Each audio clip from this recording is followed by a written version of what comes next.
Salut la famille, très heureux de me retrouver encore une fois de plus devant vous. En tout cas, pour que nous puissions partager un moment de réflexion tout autour de l'actualité musicale parce que notre actualité vient de connaître quand même page noire Moroboye Oyo et côté Libiso et Sali Pena Motema Passi.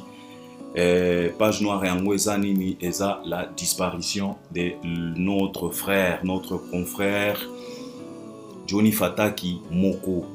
L'homme qui devrait produire Fally Ipupa dans la salle O2 Arena les 24 et les 25 octobre cette année 2026. D'ailleurs, la date du 25 était déjà sold out.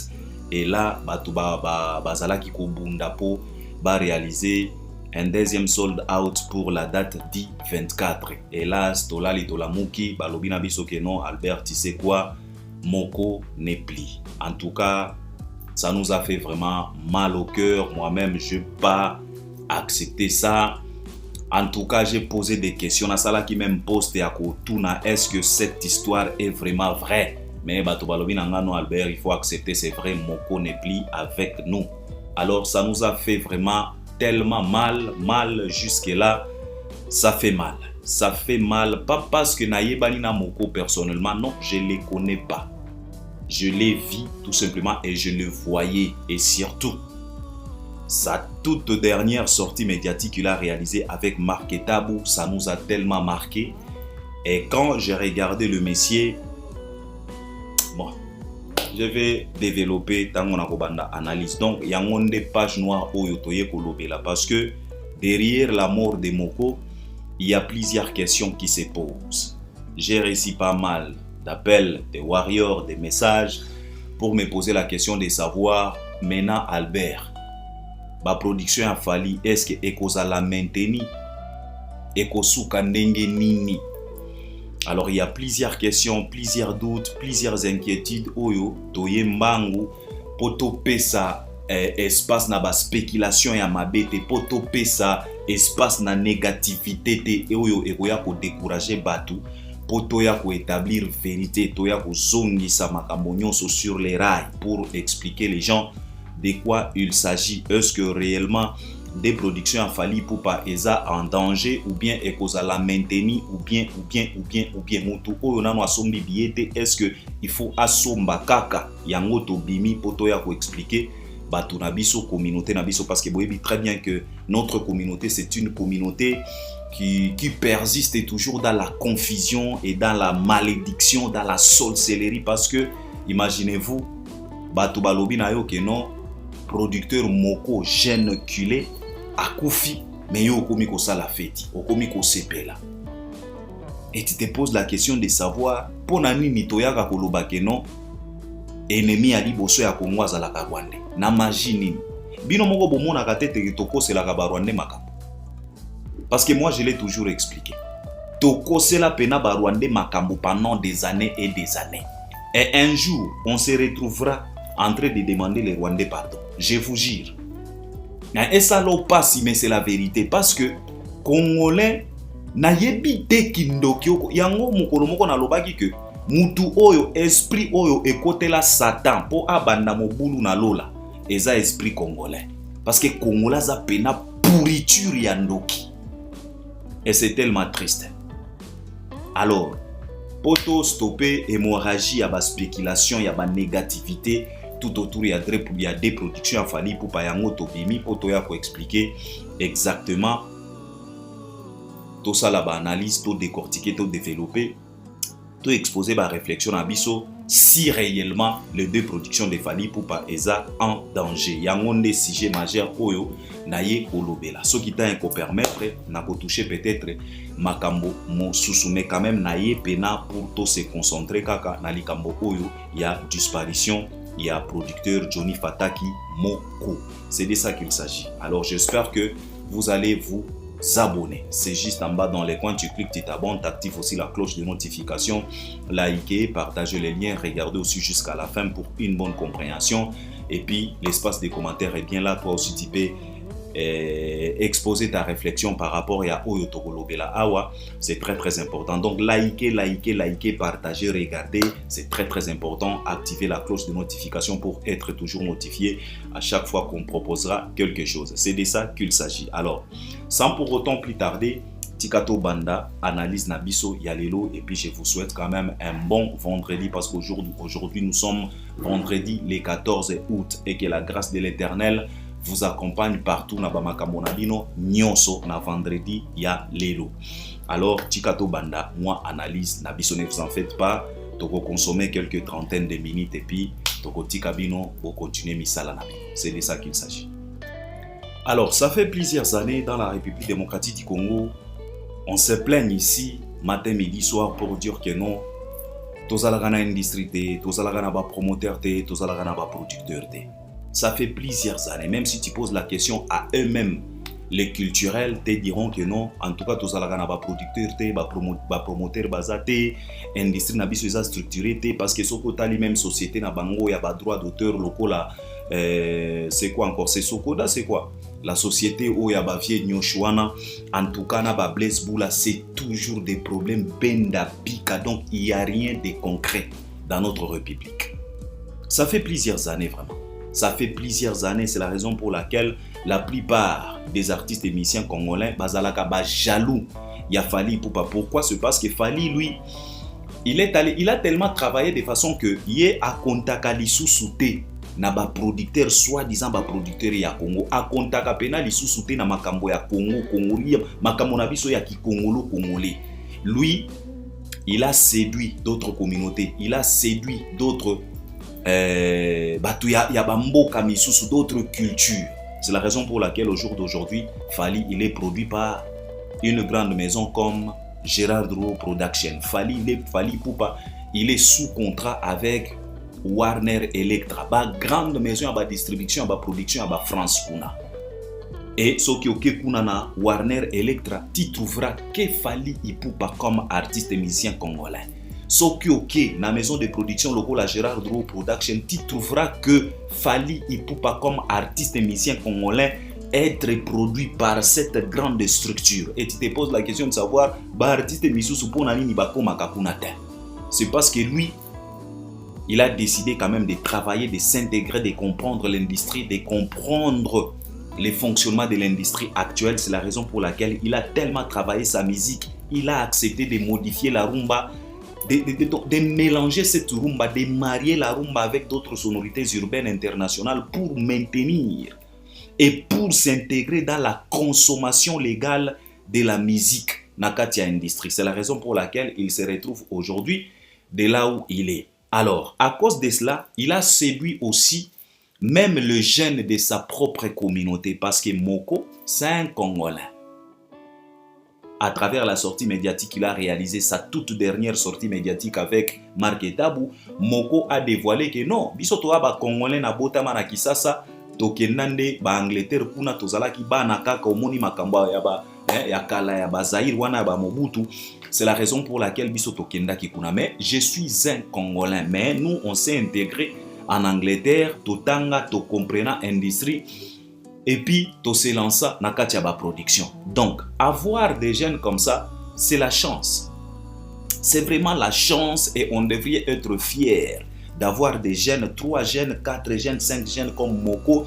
Et quand on parle de Moko, Johnny Fataki, on va directement confrère Nabiso Lokola ba Charles Tabou, on va directement confrère Nabiso Oyatambola na Charles Tabou. Ah, c'est quoi encore les noms? Bogotia Kombone na ba commentaire. Avoir des jeunes comme ça, oyo ba comprena game, oyo ba sedona, oyo ba tikana no ki congolais ba comprena fonctionnement ya industrie, ya ba culture mosusu ko s'intégrer pour le bien de notre musique, de notre culture. Il faut qu'on le merci na Nzambe. C'était très très important. Mais malheureusement, biso ba congolais pour na motema mabena kindoki na biso okomona mutu ba annoncer liwa ya Moko ya komi ko sepela. Ye pena akomi ko sala ba poste pour se moquer. Donc akomi ko kende nango lokola na epite. Et c'est tellement compliqué parce que biso ba congolais tozalaka partout na mokili oyo. Na bamboka nyonso, il y a toujours des Congolais. Et aujourd'hui, on devrait être fier d'avoir des jeunes Congolais qui vivent à l'étranger, qui par tous les moyens possibles pour comprendre ma camp. Oyo bazo représenter la République démocratique du Congo dans la production mondiale. Parce que marque Etabou, non, Charles Etabou, Moko, c'est la production mondiale. Parce que ils produisent des superstars mondiales. Parce que Moko Johnny, il a produit Maître Gims, il a produit des Dadju, il a produit des Tiakola et autres. Charles Etabou, Salaga Badil, Okomon na production à Beyoncé, Charles Etabou Azanakati. Donc ce sont des productions mondiales. Et ceux qui ont une nationalité à Charles Etabou, c'est un jeune Congolais. Ça, c'est la fierté. Et c'est ce qu'on demande. Au jour d'aujourd'hui, biso moko tokomi koyoka soni pona batu oyo ba jeune na biso oyo bazui ba opportunité ya kokende poto. Yango nga nazolobela bandeko na biso oyo fali amemaki na poto. Oyo bakomi poto olie babanda koluka ndenge ni bakoki ko s'intégrer po basala makambo moko ya minene pour l'honneur ya muto oyo amema bino poto. Vous savez, rendre l'ascenseur à Fali na bolamu oyo asalelaki bino, ce n'est pas tout simplement passer dans des émissions pour reconnaître que soki naza poto Fali muto amema kinga. Non, ça c'est trop petit. Ça c'est trop petit. C'est trop petit.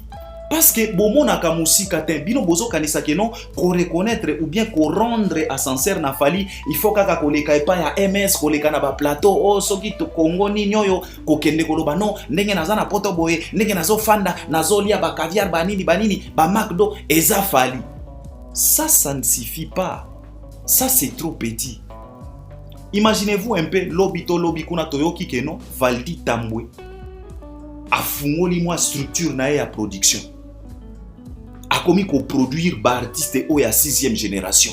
C'est ça rendre le vrai ascenseur à Fali Ipupa. Donc lui rend fier parce que bato bakote le mabakoloba. Soki Valdi Tambwe lelo ya commis na niveau na ya kofungola structure ya production, c'est parce que Fali amema qui est poto. C'est ce qui est très important.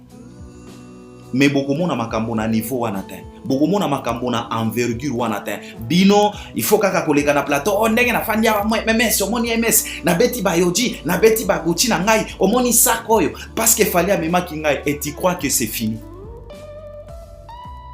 Tu crois que c'est assez pour rendre fiers ces grands frères qui vous a ramené en Europe? Non, vous pouvez faire des choses. Les lotozo mona ba ser na biso oyo bazo se donner le luxe ya ko finga ba mama mokonzi. Et pourtant vous devriez faire d'autres choses pour honorer Fali Ipupa. Pour honorer Fali Ipupa, biso toyebi ba mère na biso ya kala, ba mère Malou. Bazalaki ba mère oyo bazwa ba opportunité ya kokoma poto. Tango ba komi poto, ba mère wana ba croisa maboko te, ba mère wana ba se lança te. Na ba mafinga na ba bêtise moko boye na ba petitesse moko boye non ba mère Malou ba fanda na poto ba lança ba commerce na bango ba business na bango ti ba koma na niveau ya ko produire ba artiste bango nde ba banda ko yamba ba artiste bazo sécuriser ba artiste to mona ki ba mère Malou na ba concert ba Jibe Mpiana mère Malou aye na bateau moko boye Titanic comme symbole donc ba mère moko boye ba mère baza ebele ba mère na biso ya kalawana. Ba mère wana ba sala ba kombo pas à travers les mafinga. Et ils étaient respectés comme on a papa ou mbaso qui a poto mère Malou. Ou comme on a Jibe mère Malou. Ouera mère Malou. Donc au moni mère moko boye, ce n'est pas Kaza qui toko, ce n'est pas Kaza aboula bien. Asala ba structure. Azo produire, azo aider. Ba mère misusu ba koma na ba poto ba sala ba restaurant na bango. Donc ba artiste ba kendaka kolia e pa na bango. Mais bino, ba memi bino poto, ba opportunité, au lieu bo fanda, bo boule bien, pour na ko honorer grand frère logo la Fali Ipupa o amema ki bino poto, bino bo moni ke non, et logo ya ko sala, il faut ko continuer kaka kindoki o bozala ki nango na kisasa, bo memi yango na poto. Et comme ya ko finga ba konzi, ya ko finga ba mama pre ba théâtre kaka o fingi lundi, mardi oye o komi ko senga pardon. Mais non. Ce qui lobito Fali Ipupa, vient à yo Fali Ipupa, ayoki ke non, petite sœur moko boy Fali amema ki poto, afungoli moi restaurant na ye. Afungoli moi nganda na ye, moi espace na ye moko boy, oyo bisika ba artiste ba komi ko prester chaque soir. Est-ce qu'il fallait se pélater? Est-ce que cause la fierté a fallu? Ce qui est structuré en bien.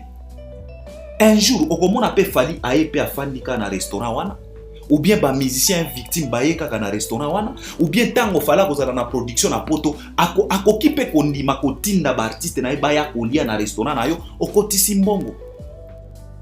O signé pena contrat na grand frère na yo lobi grand frère vraiment tango boya ko produire ngande mutu na ko assurer restauration ya ba artiste nyonso ya victime. Donc o sali moi structure na yo. Biso toyoka kabino awa botila kabiso makelele. Oh nazana prêtre moko boy. Na yebani bozala kana ba patron, bozala kana ba mvwama, ba kombo o botanga kana ba émission o bosala kana ba plateau. Est-ce que vous ne pouvez pas soumettre des projets na ba patron wana po ba pesa bino ba mbongo bo fungula ta ba structure? Mais boko boule en mota. Et loko bomoni ya kosala ko finga ba konzi. Impolitesse, ba live matin midi soir. Kama finga ka bêtise. Bofandi déjà poto pendant longtemps. Ba mère malou ba koma ba kombo na bango ba mère wana. Ti lelo ba yemba na banzembo. Pas parce que ba banda ko finga bato. Ba mère malou ba banda ko finga ba Mobutu te. Ba mère malou ba finga ba Laurent Désiré Kabila te. Ba mère malou ba finga ba papa Etienne Tshisekedi te. Bo ba bula ba sala ba mankambo ba structure ba komi ko produire bato. Hein? Bino ba ser bino ba bande ko fali amemi poto. Est-ce que vous ne pouvez pas un peu réfléchir? Attaque aux na ba plateau boza na ngote plateau kaka plateau ok non fallait meminga poto naza pe journaliste naza pe chroniqueur tika nga pe na sala ta moi plateau na ngai olie ba continuer ka ko yambanga na ba plateau na bango wana tika biso pe to sala plateau moko ya kitoko pour l'honneur ya grand frère na biso boko boule ya ngote boko boule ya ngote ke bino pe bo sali plateau moko bo structure moko ya kitoko ya ko contrer chronique Kuluner o eza na poto. Bo contre yango pena bino pe bo sali ba plateau na bino bokomi ko yamba na entre bino pour établir la vérité. Boko ki ko boule yango jamais. Jamais de la vie vous pouvez penser à ça. Chose à faire ko finga ba konzi. Chose à faire ba live matin midi soir. Et pourtant boza pe ba analyste ya kitoko. Boyebi pe koloba. Bo sangani bo sali moi réunion bolobi pandeko. Fallait amemaki biso poto. Toza pe ba chroniqueur, toyebi pe koloba. Est-ce que tokoki ko soumettre projet moko ya bien pas ya grand frère na biso te? To sala ta moi plateau moko boye comme ça, tango est victime e ko banda ko sala na ba concert na poto ba tourner to banda ka ko yamba bango. Bo sali plateau moko ya boza na poto, boza na France, ba matériel eza ba possibilité eza. Boko sala yango te. Eloko momoni ya ko sala ko finga. Kofinga ba impolitesse po ba leisa ki au moins eloko oye ofingi mokonzi. Et tu crois que tango kolika na plateau nazo reconnaître mutu fallait amema kinga papa ça c'est peu, ça c'est pas assez. Il y a 1000 façons de remercier ces grands frères là. Na lobi yango pourquoi? C'est parce que tala ba jeune lokola ba moko ba koma poto ba s'intégra ba tanga ba comprena makambo. Ils se sont fait utiles dans la société. Et pas tout simplement la société congolaise, pas tout simplement dans la communauté congolaise, non. Ils se sont fait utiles partout. Donc, Bandekowana, ils se sont fait utiles pour toute communauté confondue. Parce que les Charles Tabou, négociaka ba contrat na ba communauté nyonso. Okomona deal moko ya ba Ivoirien, Charles Tabou azana kati. Deal moko ya ba Américain, Charles Tabou azana kati. Deal moko ya ba Espagnol, moko azana kati. Mais bino boko boule en ngote. Boko boule en ngote. Sikoyo, tokomi ko perdre ba jeune na biso wana. Moko ye wana tiki biso. Totika li nani? Na Charles Tabou. Na Elvis. Na banani misusu. Bazaka batu ya kotanga na misape. Ba jeune oyo tokoki ko salela bango confiance. Soki baye na likambo na yo, ofandi moi calme, o aspirer. Charles Tabouazana likamonanga donc eko simba parce que ils nous ont déjà prouvé à moins que yo moko artiste ozalaka na ba poisse na yo. Mais si tu es bien structuré, tu es un professionnel, en tout cas tu peux travailler avec ces jeunes là makamono eko kende bien parce que ton moni c'est que Charles Tabou vient de réaliser avec notre papa Nyoka Longo à 72 ans. Nyoka Longo, il a joué dans Zénith sans problème. Et tout le monde était content. Tout le monde était content. Il y a prestation, il y a Nyokalong, on a Katia Zénith. Mais, dans la sikoyo, tokomi ko perdre bango. Et bino ba jeune toza na bino na poto. Est-ce que beaucoup remplacer ba Moko? Beaucoup remplacer ba Charles Tab? Est-ce que beaucoup ya ko épauler bango? C'est ça les problèmes. C'est ça les problèmes. Bango ba kenda poto, ba croisa les bratés. Ba se lancer dans la bêtise. Bango ba yekola, ba tanga. Ils se sont intégrés. Ils ont cherché à comprendre le fonctionnement de l'industrie. Pour l'amour, il y a culture na bango. Toyoka Kimoko, chez Charles Tabou, Nengina Banda Kolobana Biso, Azape na ba projet na ba artiste Misusu, il avait aussi un projet avec Jiben Piana Papa Chéri. Sikoyo Moko e wanake. Nani sikoyo akozwa responsabilité wana, akozwa projet oyo Moko azalaki nango pona Papa Chéri a continuer yango. Asa la suite logique nango. Tango bozalaka na bakisasa kuna toyoka kabino kolela poto. Oh poto mokolonga na kokoma poto, ndenge na kosala, ndenge na ko travailler. Soki bozana bakisasa ezalaka bongo, borevaka ba poto. Mais poto yango fali apesi bino poto. Ba artiste ebele ba pesa bino ba poto. Tango bokomi poto yango, olie bosala siko makambo bikamu ici pour le bien de votre communauté. Vous vous lancez maintenant dans la bêtise. Tala nenge batuba mote mesali pasi pour la disparition ya Moko. Na batu oyo babanda koyebana na yete personnellement koyoka kaka celui-là qui devait produire Fally Ipupa et sali pasi. Omoni pe moto aleli nga Albert Premier na yebi Moko te personnellement na banda ko mona ye kaka. Mais tant on a yoki sangwana na yoki pasi. Pourquoi? C'est parce que je me disais qu'un jeune Congolais il s'est intégré Namboka loko la Grande-Bretagne, Angleterre. Et il est maintenant au niveau de produire un artiste et envergure, il a Fally Ipupa. Dans une salle comme O2 Arena, la salle la plus prestigieuse, la plus demandée, la plus sollicitée à Mokili. Moko, basale lié confiance, bapé si salle wana 2 jours successifs, le 24 et le 25. C'est quel genre de Congolais? À cause de ça, Nayoki Passi. Mais si ko tokomi ko perdre bango. Toko tikala na banani. Toko tia eliki na biso epa banani. Epa bato bala mukaka tongo midi pokwa ko finga bakonzi. Epa bato bala mukaka tongo midi pokwa na ba live kama finga. Cherchez à faire comme des Moko. Cherchez à faire comme des Mère Malou. Ba Mère Malou ba banda ko finga batute. Ba s'imposa. Ba mère wana batia ba kombo basala ba kombo. Et ba artiste nyonso babanda kozala na respect et pas ba mère wana. Yango na ba bwaka bango na ba album presque nyonso. Nani yango madame poto Mère Malou pas parce que Mère Malou banda ko finga bato. Non, abanda ko sala ba œuvre. Boza déjà na ba poto yango. Bosala kani. Est-ce que demain ou le lendemain on aura aussi d'autres Moko? On aura aussi d'autres Johnny Fataki. Le lendemain sur lendemain, on aura aussi d'autres Charles Tabou. C'est tellement triste. Ça me fait mal au cœur et c'est par là que je présente vraiment mes sincères condoléances à la famille biologique. Il y a Ndekonabiso Moko. Il vient de nous quitter trop jeune. Jusque-là, nous avons pas raison, mais tondimi kaka oyo ba yebisi biso parce que j'ai posé vraiment des questions parce que nga na banda ko ndima yango te na banda ko kanisa ezalaka ba bes oyo batu ba créaka pona ko ya ko désorienter batu pona ko ya ko perturber ba actualité a Fally Ipupa parce que toyebi très bien que ba des productions wana ezo sala batu motema pasi na ndenge moko za na idete mais malheureusement l'homme propose Dieu dispose. Alors et ça dit pas si na bandi na likambo oyo pona kotalisa batu importance ya batu lokola ba Moko batu lokola ba Charles Tab.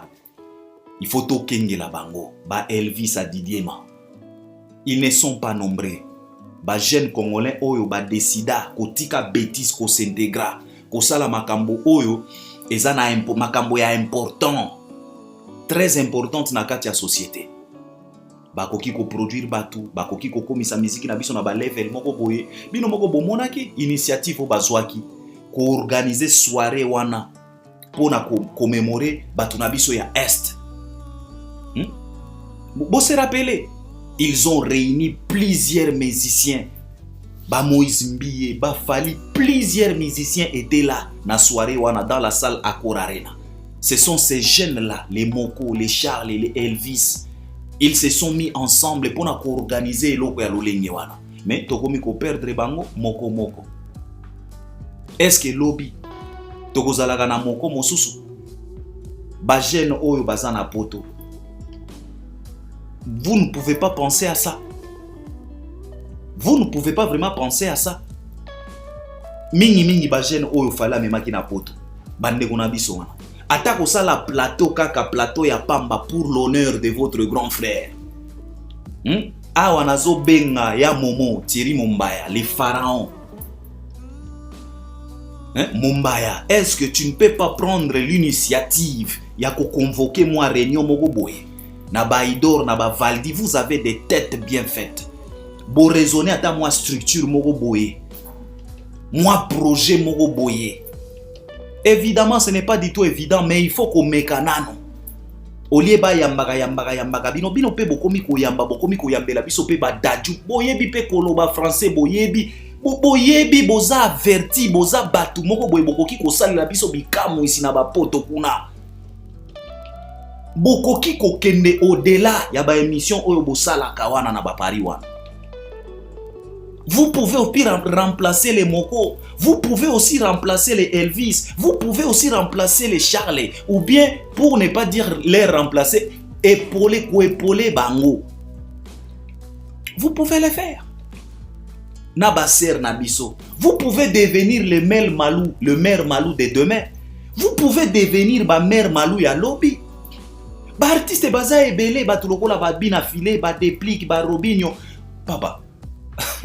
Vous pouvez produire tous ces artistes-là. Lelo ba théâtre, ba Jérémy. Vous pouvez créer des structures. Boza déjà na poto. Mais elo ya kosala, ofinga, pardon, barando, banini. Ya Momo, s'il te plaît. Kanisa, boule-moi eloko ya Momo. En tout cas, je t'en supplie.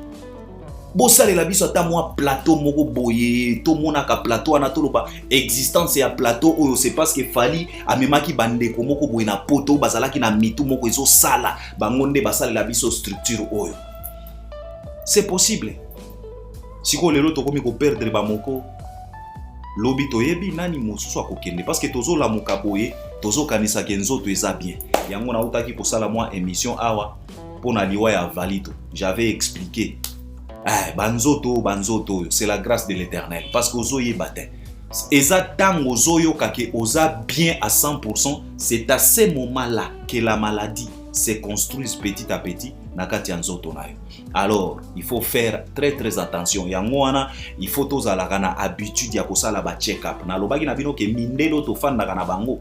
Bango bakendaka hôpital te po azioki mabe. Bango bazelaka te ke ayoka nanu mabe. C'est quand il est en bon état. Nebisika okoyoka ya ekoluba na yo Albert, you know what? We can go at hospital to make some checking. Et puis to make some checking, ozoyoka mabelobi non, je vais très bien, je mets ça très bien, mais c'est le bon moment d'aller regarder si réellement qu'on se sentir malamu ou nazo se sentir eza pena yango. Et à ma grande surprise, à chaque fois to bandaki kokende, okokuta bakutie moi eloko na nzoto. Alobi nanga tu vois Albert, je te disais. Mais moi, Naomi sentir pena bien. Nga pena adopta culture wana. Après 3 mois, 6 mois, nakendaka. Batali. Et puis ozongi palin, ça coûte rien. Ça coûte rien. Parce que tozola moka tozo yebate.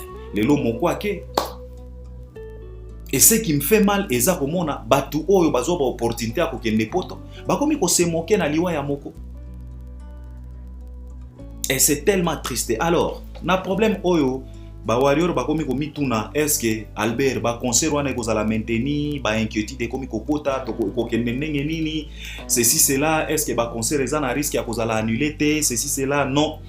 Je voulais tout simplement vous rassurer que makambo ko annuler concert awa ezate parce que de toute façon moko Ce n'était pas un amateur. Johnny Fata qui n'était pas un amateur, producteur, Moko Boyo, Azana licence, Oyo, Soki Ayebani, Azana adresse, non, non, non, non. Moko, ce n'est pas le genre de producteur, Oyo, Toyoka qui Bakofi, Olomide, Bazolo, Banabiso, que non, il a signé un contrat avec un producteur à qui mis un album. Non, non, non, non.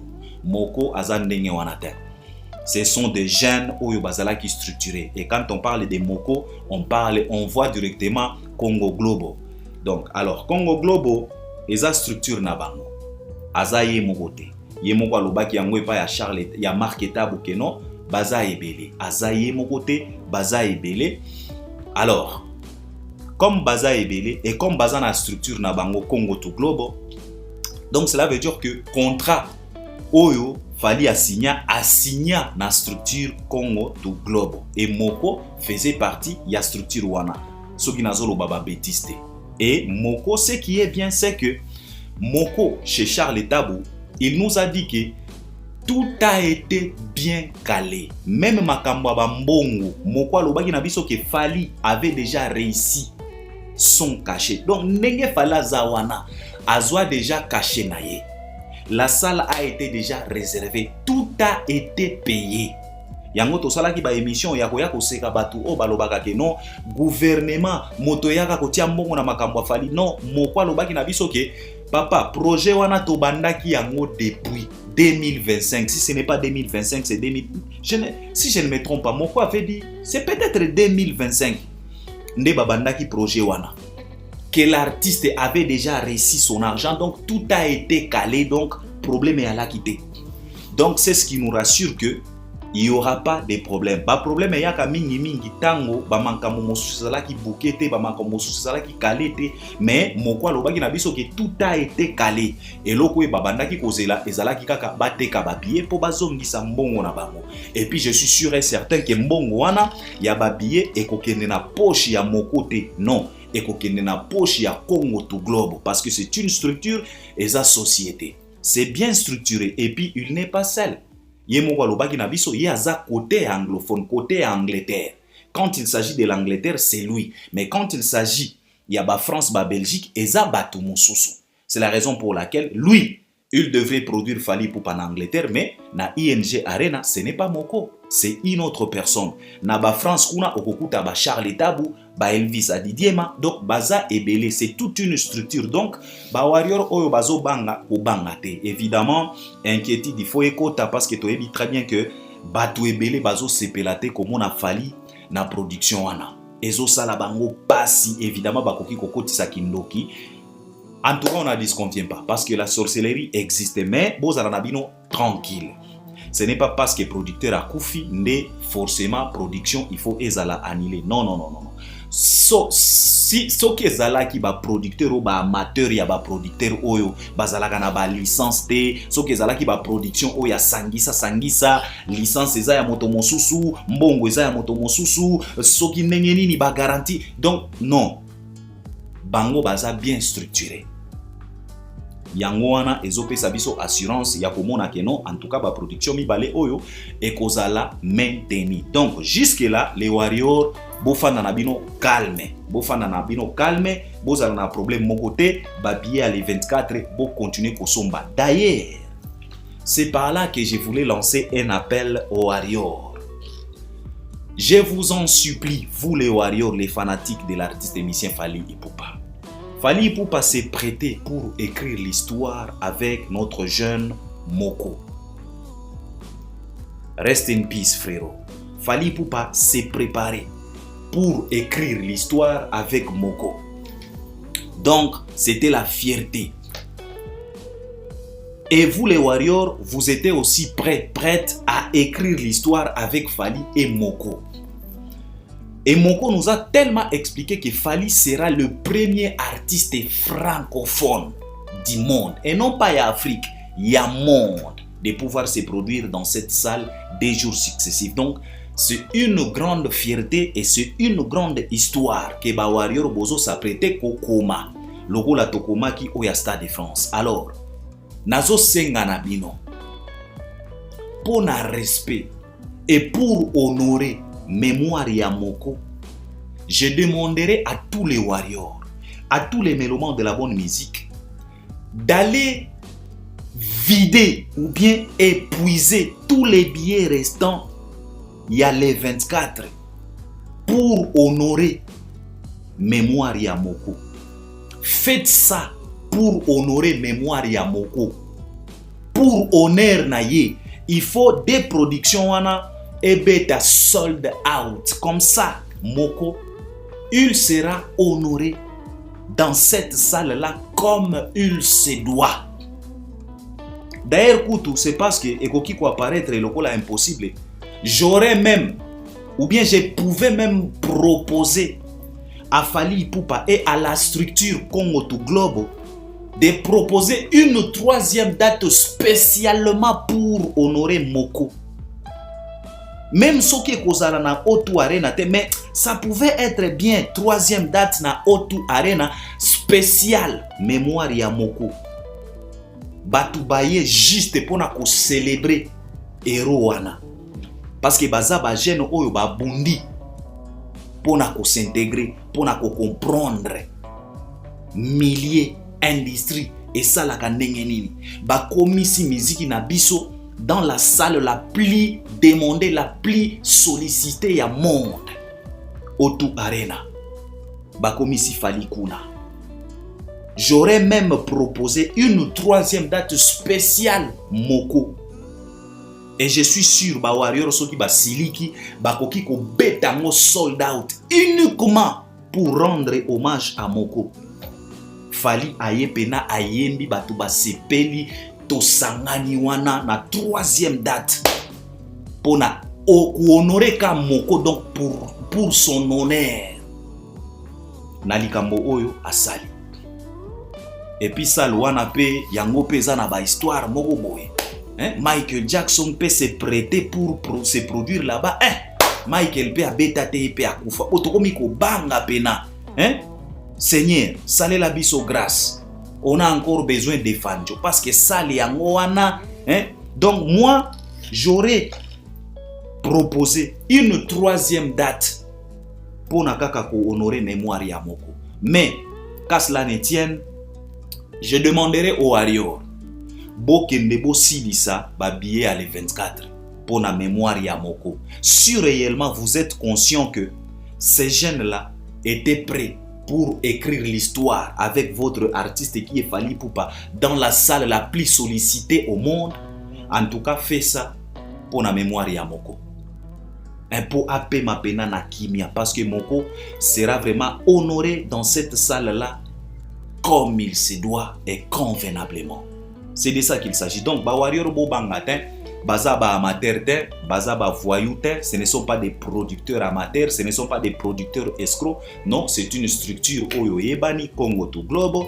Et ce qui est bien, Moko et Moko alobaki na biso que non, makambo na biso salaki déjà carré, makambo nyonso salaki déjà carré. Fally avait déjà réussi son cachet. Donc, tout a été bien structuré et loko ebanda kotikala ezalaki kaka côté kababier. Et j'espère que liwa ya Moko et ko empêcher te et ko bloquer te billetterie. C'est la raison pour laquelle jusque là, malgré que ba annoncer les biso liwa na ye, ba biezo continuer kaka côté kama. Yango na sengi na ba warrior pour na mémoire, na respect à Moko, na reconnaissance ya oyo Moko asali pour na musique na biso ko kotisango dans la salle O2 Arena. Tokende to silisa ba billet oyo le 24 oyo bandaki kotikala. Et à part ça, kobo sanatin ING Arena yango peza wana ezozela pe bino et j'espère que na ING Arena Moko akozala lisusu honoré là-bas. C'est de ça qu'il s'agit. Ça fait mal au cœur. Encore une fois de plus, n'a présenté ma sincère condoléance nanga na famille biologique ya Moko et puis na industrie mobimba parce que to perdre ba élément ba jeune congolais oyo ba comprena ki importance ya kozala na poto, ba comprena ki ke kozala na poto eza liberté te ya kobanda ko finga ya kobanda ko sala ba makambo moko boyete. Bango ba comprena ki ke poto eza wana ekoki ko aider biso poto matisa musique na biso parce que imaginez-vous un peu tango fala ko beta dans la salle O2 Arena musique na biso ekomata lisusu level. Parce que na historique na légende ya salle wana bakoko makeno un certain 24 et 25 octobre 2026, la musique congolaise a résonné dans la salle O2 Arena. La rumba congolaise a résonné dans la salle O2 Arena. Comme un jour, Bakobeta Kalisolo, que un certain 2 et 3 mai 2026, la musique congolaise, la rumba congolaise, acceptée comme patrimoine immatériel dans l'UNESCO, a été raisonnée dans le plus grand stade de l'Europe qui est le stade de France. Avec qui Fally Ipupa Dicap la merveille.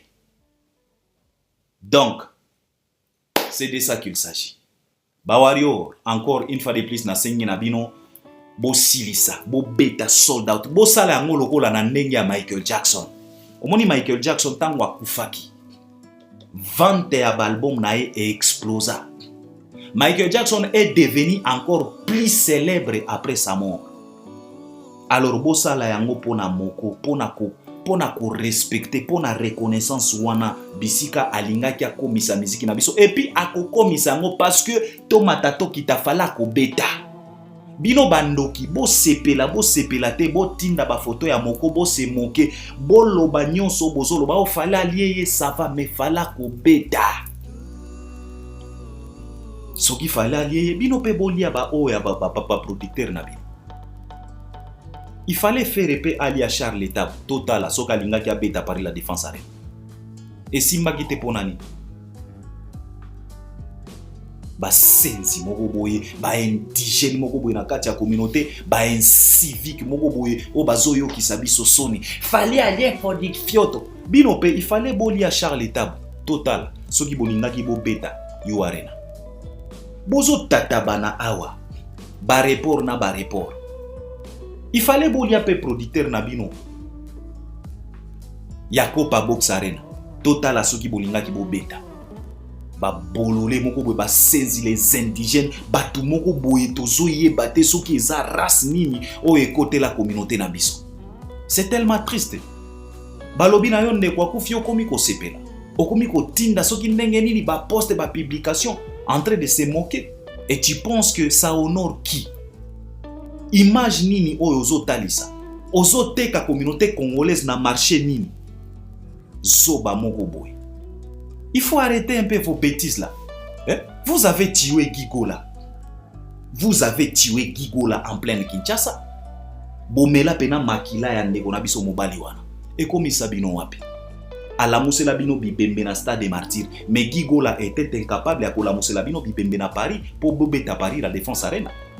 Il était incapable. Bolia Gigola. Akomi Sabino wapi. Boleka Fally. Parce que Gigola loba na biso ke non, nyonso ofera sala banganga baloba na ye ke non, il faut oleka kaka Fally.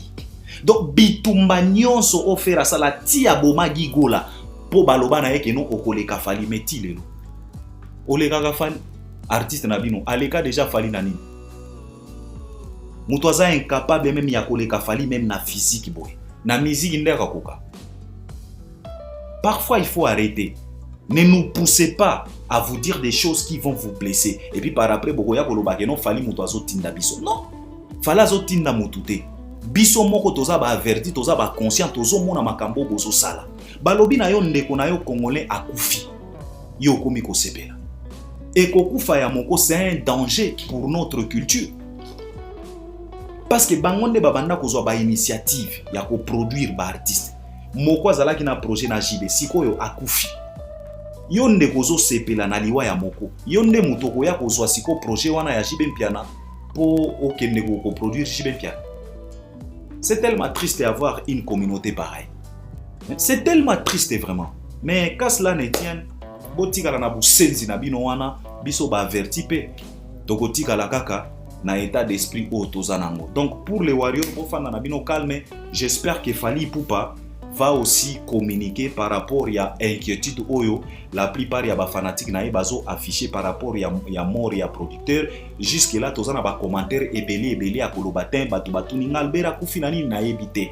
Jusque là nanu ba communiquer te vraie cause ya liwa na ye, mais ce qui est sûr et certain moko atiki biso. Donc totika la kaka na information wana totika ko extrapoler, totika ko caricature ko pesa ou bien ko spéculer fausse information oyo ezo honorer mutute. Donc c'est de ça qu'il s'agit, c'est ce que je voulais partager avec vous et j'espère que vous allez aussi m'accompagner à travers les commentaires. Bande ko na biso ba congolais oyo bozwa opportunité à kokoma poto, bo raisonner, bo fongola mitu na bino. Bo fongola mitu na bino. Poto eza bisika ya betiste, poto eza bisika ya kobule, ya kosala, ya kofongola. Open your mind and shake your head, shake your mind. Il faut que vous ayez un état d'esprit moko, il faut que vous boulez. Lokola ba moko, lokola ba Charles Tabu, yango nazo senga na momo, mombaya. Je suis sûr que tu peux faire quelque chose na poto wana. Je suis sûr que mombaya okoki ko fanda na poto te pendant 5 ans sans pour autant nous construire une structure moko boye. Oyo na grand frère na yo fali akozala fier na yo. C'est possible na bandeko na o mosusu boza na Valdi, boza na Idor bokoki ko fanda ba Kofax. Bo sali ata moi une petite réunion. Bo créer ata moi eloko moko boye. Boko mi pe ko produire batou. C'est possible. Hein, ya momo, c'est possible. Bo structurer moi projet moko boye, bo présenter yango epa ya batou. Vous pouvez même commencer à produire les gens. Vous pouvez même s'aligner derrière les Charles Tabu et les autres boko mi ko apprendre. Parce que ndenge tokomi ko perdre ba moko boye. Eza pasi et eza perte pour la communauté nabiso. Donc c'est ça, c'est ce que je voulais partager avec vous et je suis sûr et certain que vous allez m'accompagner à travers les commentaires. À la prochaine, merci beaucoup. Encore une fois de plus, je vous souhaite un nice Friday. Merci.